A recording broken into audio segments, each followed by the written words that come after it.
बिस्मिल्लाहिर्रहमानिर्रहीम। अस्सलामु अलैकुम वरहमतुल्लाहि वबरकातुहू। नहूसत दूर करने का शैतानी अमल। अगर खुदा न खास्ता आप पर या आपके बीवी बच्चों पर नहूसत छा गई हो, नमाज रोज़े को दिल न करे, इबादत में दिल न लगे, हर वक्त मरीज़ सोचों में गुम रहे, आवारा फिरता रहे, आदमी वहम का मरीज़ बन जाए, नेक काम करने को दिल न करे, तो ये अमल ज़रूर करें। इस अमल से अगर आपके ऊपर शैतानी असरात हों, जादू टोना हो, नज़र बद हो या जिन्नात का मसला हो, तो यकीनन आपको बहुत फ़ायदा होगा।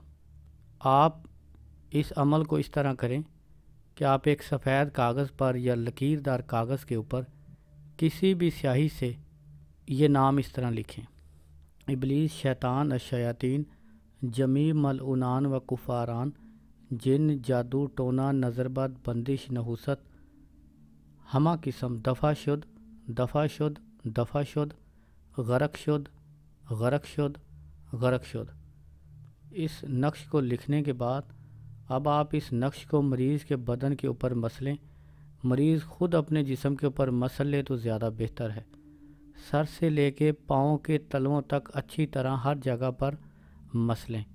अगर मसलना मुश्किल हो तो मजबूरी में आप इसको अपने सर के ऊपर से उल्टे हाथ 7 मरतबा घुमा लें। वैसे बेहतर है कि जिस्म के साथ मसल लें।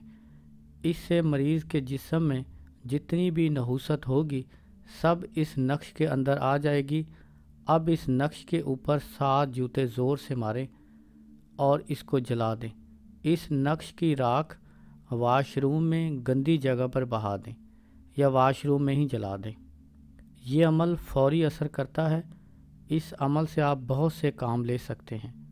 अक्लमंद के लिए इस अमल में इशारा ही काफ़ी है। आपके जिस्म में कहीं भी दर्द हो, तकलीफ़ हो, इस नक्श को लिखकर वहाँ मसल कर जूते मार कर जला दें। फ़ौरन से पहले आपको आराम आ जाएगा। मसलन दांत में दर्द हो, कान में दर्द हो, घुटनों में दर्द हो, जिस्म के किसी भी हिस्से में दर्द हो, इस नक्श को लिखकर उस दर्द वाली जगह के ऊपर, तकलीफ़ वाली जगह के ऊपर आप मसल कर 7 जूते मार कर जला दें। फ़ौरन आराम आ जाएगा। ये नक्श आप दिन में जितने चाहें जला सकते हैं। जब भी तकलीफ़ हो आप इसको जला सकते हैं। तीर बहदफ और फौरी असर करने वाला अमल है। इस अमल के आपको अजीबोगरीब फ़ायदे देखने में नज़र आएंगे। ये अमल इतना ज़बरदस्त है कि आप इस अमल के दीवाने हो जाएंगे। जब भी तकलीफ़ हो इसको तकलीफ़ वाली जगह पर मसल कर जूते मार कर जला दें। फ़ौरन आपको आराम आ जाएगा। इस अमल से इंशाल्लाह फ़ौरन आपके ऊपर से नहूसत ख़त्म हो जाएगी। ये अमल मेरा मुजर्रब और हज़ारों बार का आज़मूदा है। मेरी तरफ़ से हर ख़ास व आम को इस अमल की इजाज़त है।